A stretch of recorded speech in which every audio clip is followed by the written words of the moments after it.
Bismillahirrahmanirrahim. Assalamualaikum warahmatullahi wabarakatuh. Perkenalkan, saya Nanda Dea, dokter yang bertugas pada klinik hari ini. Dengan ibu siapa?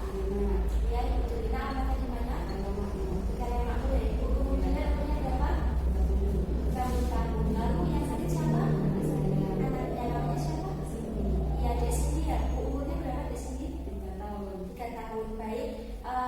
Ada keluhan apa ibu Dek Cindy? Batuk berdarah 5 hari. Oh iya, jadi sudah batuk berdarah udah 5 hari ya ibu. Kemudian apakah ada keluhan lain bu? Kemarin sempat tinggal di apotek 14 kilo, tapi sebelumnya 16 kilo. Oh jadi berat badannya mengalami penurunan ya ibu. Iya. Kemudian apakah sudah pernah dikasih obat atau sudah mengalami perawatan terdahulu? Sudah dikasih obat batuk beli di apotek. Oh jadi sudah pernah dikasih obat batuk beli di apotek ya ibu. Iya. Jadi nanti saya akan melakukan pemeriksaan fisik anak pada di sini. Ini bertujuan untuk mengetahui apakah ada kelainan atau tidak. Mungkin agak sedikit kurang nyaman. Apakah bersedia? Bersedia. Baik, jika bersedia, mari nanti silahkan untuk dibaringkan terdahulu di sininya di bed. Baik, sebelumnya saya akan melakukan cuci tangan gunakan teknik WHO. 1, 2, 3, 4, 5, 6. Bismillahirrahmanirrahim. Selanjutnya saya akan menempatkan posisi, yaitu saya berada di sebelah kanan pasien. Kemudian saya akan melakukan pemeriksaan umum. Pertama, keadaan umum pasien datang kemari dengan kesadaran penuh dan juga tampak rewel. Selanjutnya, status gizi pasien, yaitu berat badan pasien 14 kg atau dalam mengalami penurunan. Selanjutnya, tinggi badan pasien kita ukur. Baik, didapatkan yaitu 85 cm. Selanjutnya, lingkar lengan atas pasien. Dan didapatkan yaitu lingkar lengan atas pasien yaitu 16 cm. Kemudian lingkar kepala.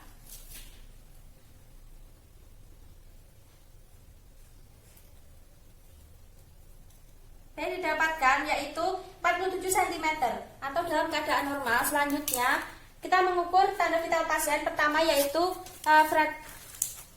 tekanan darah terlebih dahulu.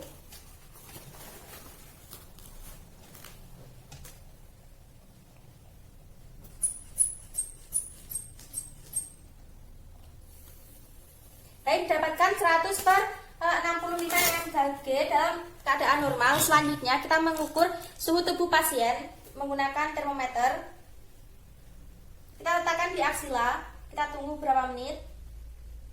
Baik, didapatkan yaitu 37 derajat Celcius atau dalam keadaan normal. Selanjutnya kita memeriksa warna kulit dan juga rambut. Warna kulit pasien yaitu sawo matang, tidak terdapat bercak ataupun perdarahan. Kemudian warna rambutnya hitam, tidak mudah untuk dicabut.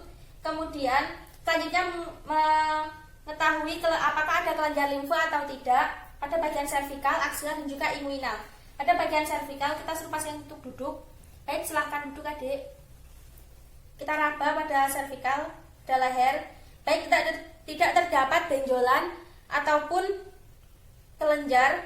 Kemudian tidak terjadi perlekatan dan juga tidak ada nyeri tekan. Selanjutnya, pada bagian aksila kita suruh pasien untuk merenggangkan kedua tangannya. Kita periksa, kita raba. Tidak ada benjolan, kemudian tidak terjadi perlekatan dan juga nyeri tekan. Kemudian pada bagian inguinal, kita buka celana terlebih dahulu pasiennya. Selanjutnya kita raba. Baik, tidak terdapat perlekatan ataupun benjolan dan juga nyeri tekan atau dalam keadaan normal. Selanjutnya kita akan memeriksa otot, tulang dan juga sendi. Kita periksa, kita raba pada bagian ekstremitasnya. Baik, untuk ototnya tidak mengalami atrofi ataupun hipertrofi. Kemudian untuk tulangnya tidak terdapat fraktur dan juga sendinya dapat bergerak bebas atau dalam keadaan normal. Baik, selanjutnya pemeriksaan khusus, yaitu yang pertama memeriksa pada bagian kepala terlebih dahulu. Bentuk kepalanya yaitu normal, tidak makrosefal ataupun mikrosefal. Kemudian untuk pemeriksaan selanjutnya yaitu pada bagian mata. Kita lihat, baik, konjungtivanya itu tidak hiperemis ataupun anemis. Kemudian untuk skleranya, baik, tidak terdapat ikterik atau kelainan lain. Selanjutnya pada bagian hidung. Pada bagian hidung terdapat sedikit sekret berwarna jernih. Kemudian pada bagian mulut yaitu tidak ada sariawan pada lidah dan juga bibir. Kemudian tonsil. tonsil dalam keadaan normal dan faring tidak hiperemis. Selanjutnya pada bagian telinga. Baik, tidak terjadi kelainan morfologis pada daun telinga dan juga tidak terdapat serumen serta gendang telinganya masih intek. Selanjutnya kita lakukan pemeriksaan pada bagian leher. Kita raba, baik tidak terjadi pembengkakan ataupun kelainan lain. Selanjutnya kita periksa pada bagian toraks atau dinding dada. Kita inspeksi, tidak adanya kelainan atau dalam keadaan seimbang atau sejajar. Kemudian kita lakukan pemeriksaan pada bagian untuk mengetahui paru, yaitu pertama kita inspeksi baik kiri dan kanan pada dinding dadanya, yaitu pergerakan pernapasannya simetris, tidak ada kelainan, tidak ada ketertinggalan. Selanjutnya kita lakukan palpasi. Kita suruh pasien untuk bilang 77, baik Dek, bilang 77, 77, 77, 77, 77. Baik, getarannya itu simetris. Kemudian kita lakukan perkusi pada interkosta kedua, sonor, peka, sonor. Baik, didapatkan perubahan dari suara sonor ke peka, yaitu menandakan adanya perbatasan paru dan juga hepar. Kemudian pada bagian kiri, sonor,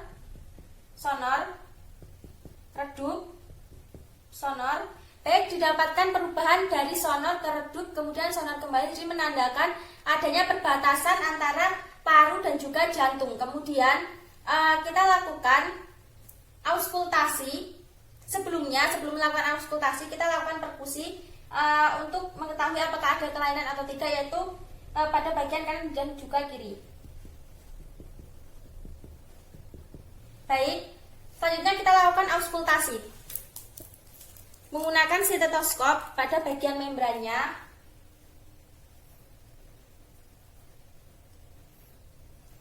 Baik, pada bagian membrannya kita lakukan auskultasi. 1, 2, 3, 4, 5, 6 terdapat suara jantung. Kemudian 7 terdapat suara jantung. Vesikuler. Baik, tidak adanya kelainan pada jantung pasien, pada paru pasien. Kemudian sekarang kita akan melakukan pemeriksaan pada bagian jantung pasien, yaitu untuk mengetahui apex cordis. Kita lakukan inspeksi, kita lihat bahwa adanya denyutan di bawah papila mamae. Kemudian kita lakukan inspeksi menggunakan telapak tangan kita letakkan. Baik, tidak terdapat kelainan ataupun deformitas lain. Selanjutnya kita lakukan perkusi, yaitu sonor. Jadi didapatkan suara sonor atau dalam keadaan normal. Kemudian kita lakukan auskultasi menggunakan stetoskop. Kita gunakan pada bagian mangkuknya atau pada bagian yang kecil. Yang pertama itu kita letakkan pada daerah mitral. Selanjutnya yang kedua yaitu pada trikuspida atau interkosta keempat. Yang ketiga pada bagian pulmonal atau interkosta kedua. Selanjutnya pada katup aorta atau interkosta kedua pada bagian kanan. Selanjutnya kita lakukan pemeriksaan pada bagian abdomen. Pertama kita inspeksi, jadi dinding abdomen dan juga dinding dada, yaitu dinding abdomen lebih rendah daripada dinding dada, berarti tidak ada kelainan. Selanjutnya kita lakukan auskultasi menggunakan stetoskop.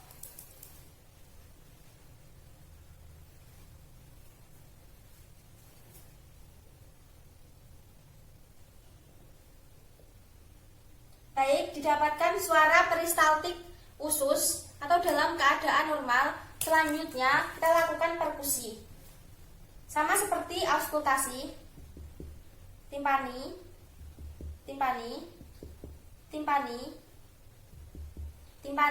Baik, didapatkan suara timpani atau tidak terdapat kelainan pada abdomen pasien. Selanjutnya kita lakukan palpasi, yaitu kita tekan. Tidak terdapat nyeri tekan. Kemudian untuk mengetahui apakah ada kelainan liar ataupun hati, kita bisa melakukan, yaitu kita letakkan tangan kita pada proses poideus yang pertama, kemudian tangan satunya kita letakkan pada inguinal, kemudian kita suruh pasien untuk menarik nafas. Pada saat inspirasi kita tekan ke dalam, pada saat ekspirasi kita lepaskan. Baik, adik silahkan tarik nafas, buang, tarik nafas, buang, tarik nafas, buang. Baik, jika tidak terdapat massa ataupun benjolan, kemudian tidak ada nyeri tekan, berarti tidak terdapat kelainan pada lin ataupun hati. Selanjutnya, untuk mengetahui apakah ada kelainan pada ginjal, yaitu kita letakkan tangan kiri di sebelah bawah, kemudian tangan kanan di sebelah atas, kita tekan secara berlawanan. Baik, untuk sisi sebelahnya kita tekan. Tidak terdapat massa ataupun pembengkakan pada bagian ginjal atau dalam keadaan normal. Selanjutnya kita lakukan pemeriksaan pada bagian ekstremitas, yaitu kita raba pada ekstremitas inferior dan juga superior. Baik, tidak terasa dingin dan juga tidak adanya edema. Kemudian kita bisa lakukan pada tumit pasien ataupun jempol, kita tekan, kemudian akan berubah warna yang semulanya putih akan menjadi merah tidak lebih dari 2 detik. Itu berarti tandanya normal. Jika lebih dari 2 detik itu ada kelainan. Kemudian untuk respon meningeal pertama akan melakukan respon meningeal, yaitu kaku kuduk. Kita fleksikan leher pasien. Baik, kita fleksikan. Jika dagu menempel pada dada dengan mudah, berarti itu tandanya normal. Kemudian kita lakukan pemeriksaan meningeal, yaitu Brunski 1 dan juga 2. Brunski 1, kita letakkan tangan di bawah dagu, kemudian kita fleksikan kepala. Baik, jika tidak ada organ tubuh lain yang mengikuti fleksi secara spontan, maka itu tandanya normal. Kemudian untuk Brunski 2, kita lakukan fleksi sendi panggul pada kaki kanan, kita fleksikan. Baik, jika tidak diikuti fleksi secara spontan pada kaki kiri, itu tandanya normal. Baik, alhamdulillahirrahmanirrahim, pemeriksaan telah selesai. Mari ibu silahkan untuk memakaikan baju terlebih dahulu. Selanjutnya saya akan melakukan cuci tangan menggunakan teknik WHO. Setelah tindakan 1, 2, 3, 4, 5, 6. Baik, alhamdulillahirrahmanirrahim, pemeriksaan fisik telah selesai. Jadi dari hasil yang didapatkan dari pemeriksaan umum dan khusus pada adik sendiri tidak ada kelainan. Dari status gizinya juga normal, mungkin mengalami penurunan berat badan, tapi alhamdulillah masih normal, yaitu kemudian nanti akan saya kasih obat batuk dan juga antibiotik. Apabila dalam 3 hari tidak sembuh, maka silahkan kembali lagi untuk kontrol, kemudian akan dilakukan pemeriksaan penunjang untuk mengetahui diagnosis selanjutnya. Mungkin apakah ada yang ditanyakan?